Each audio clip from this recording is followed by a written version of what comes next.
नमस्कार, the simply किचनमध्ये आपलं स्वागत आहे। आम्हाला कमेंट आल्यामुळे आज आम्ही अस्सल मराठी आणि झणझणीत मिसळपावची रेसिपी बनवणार आहोत। मग चला सुरुवात करूया। आता येथे आपल्याला मटकी चांगली स्वच्छ धुवून घ्यायची आहे आणि एक शिट्टी देऊन चांगली त्याला शिजवून घ्यायची।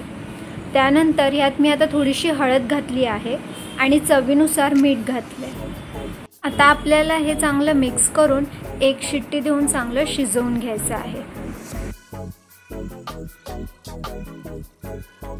आता मटकी येथे चांगली शिजून झालेली आहे। आता हे पाणी एका भांड्यात मी बाजूला काढून घेत आहे। आता त्यानंतर आपण येथे मटकीच्या भाजीसाठी तडका देऊया। त्यासाठी मी येथे एका पॅन मध्ये तेल घातलं आहे। आता तेल येथे गरम झाल्यावर त्यात मी अर्धा चमचा जिरे घातले, 3 ते 4 कढीपत्ता घातलाय आणि 5 ते 6 बारीक केलेले लसूण पाकळ्या घातल्या। त्यानंतर येथे आपल्याला थोडीशी हळद घालायची आहे, 2 चमचा काश्मीरी चिली पावडर आणि 1 चमचा रेड चिली पावडर घालून त्याला चांगलं मिक्स करून घ्यायचं आहे। त्यानंतर येथे आपल्याला शिजवून घेतलेली मटकी घालायची आणि त्याला चांगलं मिक्स करून घ्यायचं आहे। आता येथे हे छानपैकी मिक्स झाल्यानंतर त्यात आपल्याला चवीनुसार मीठ घालायचं आहे, बारीक केलेली कोथिंबीर घालायची आणि त्याला चांगलं मिक्स करून आपल्याला वाफेवरती काही वेळ मटकीला ठेवायचं आहे। त्यानंतर येथे आपली मटकीची भाजी रेडी झालेली असेल। आता येथे आपण बटाट्याची भाजी बनवायला सुरुवात करूया।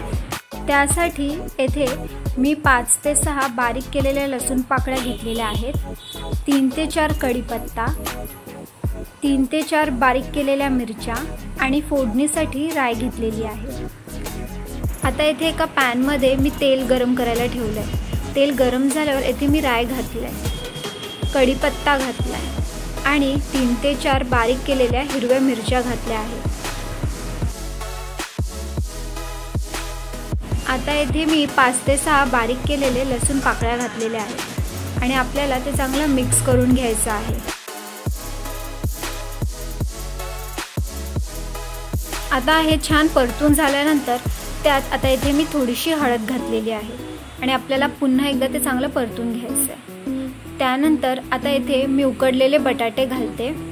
आता इथे मी बटाटे हाताने स्मॅश करून घालते। मी बटाटे अगोदरच उकडून ठेवले होते। त्यानंतर येथे आपल्याला बारीक केलेली कोथिंबीर आणि चवीनुसार मीठ घालायचं आहे आणि त्याला चांगलं मिक्स करून घ्यायचं आहे।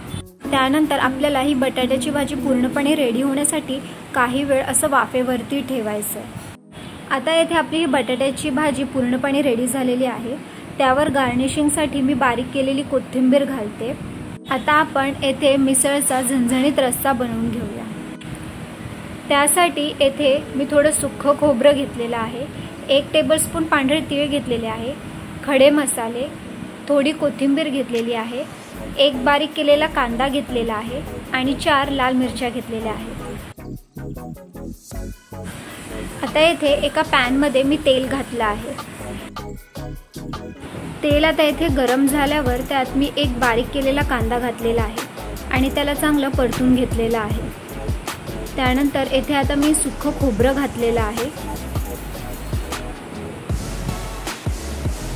आता आपल्याला यात खडे मसाले घालायचे, 4 लाल मिरच्या घालायचे आणि पांढरे तीळ घालायचे आणि त्याला चांगलं परतून घ्यायचं।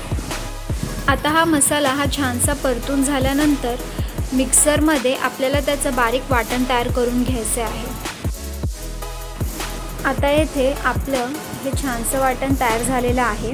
आता येथे मी मिसळचा रस्सा बनवण्यासाठी हे वाटण घेतलेलं आहे। अर्धा चमचा हळद घेतलेली आहे, 2 चमचा काश्मीरी चिली पावडर घेतलेली आहे, 1 चमचा रेड चिली पावडर, 2 चमचा कांदा लसूण मसाला, 2 चमचे धने पावडर, 1 टेबलस्पून अद्रक लसूणची पेस्ट, 1 बारीक केलेला कांदा आणि 1 बारीक केलेला टोमॅटो येथे घेतलेला आहे। आता येथे कुकरमध्ये मी तेल घातलं आहे।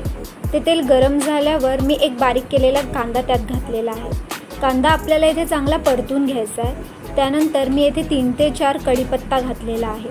आता हे छानसं परतून झाल्यानंतर त्यात मी अद्रक लसूणची पेस्ट घातलेली आहे। आता इथे आपल्याला हे मिक्स करून घ्यायचं आहे।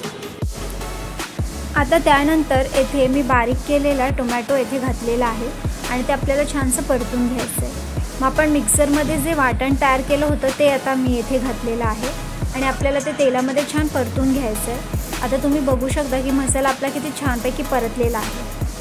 आता त्यात मी अर्धा चमचा हळद घातलेली आहे, 2 चमचा काश्मीरी चिली पावडर, 1 चमचा रेड चिली पावडर, 2 चमचा कांदा लसूण मसाला, 2 चमचा धणे पावडर आणि चवीनुसार मीठ घालून त्याला आपल्याला चांगलं परतून घ्यायचं आहे।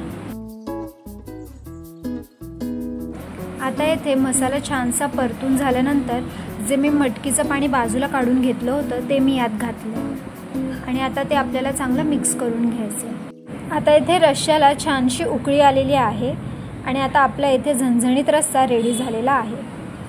आता इथे मिसळपावच्या प्लेटिंगसाठी मी बटाट्याची भाजी अगोदर येथे घातलेली आहे, त्यावर मी मटकीची भाजी घातलेली आहे आणि आपण जो झणझणीत रस्सा बनवला होता तो मी आता यावर घालणार आहे। त्यानंतर येथे मी त्यावर मिसळ चिवडा घातलेला आहे आणि थोडासा कांदा आणि गार्निशिंगसाठी थोडीशी कोथिंबीर घातलेली आहे। आता इथे आपला हा झणझणीत मिसळपाव तयार झालेला आहे। मिसळपावच्या कमेंट केल्याबद्दल खूप थँक्यू आणि तुम्हाला आमची रेसिपी कशी वाटली ते कमेंट करून नक्की कळवा आणि अशाच नवीन आणि साध्या सोप्या रेसिपीजसाठी आमच्या चॅनलला लाईक आणि सबस्क्राईब नक्की करा।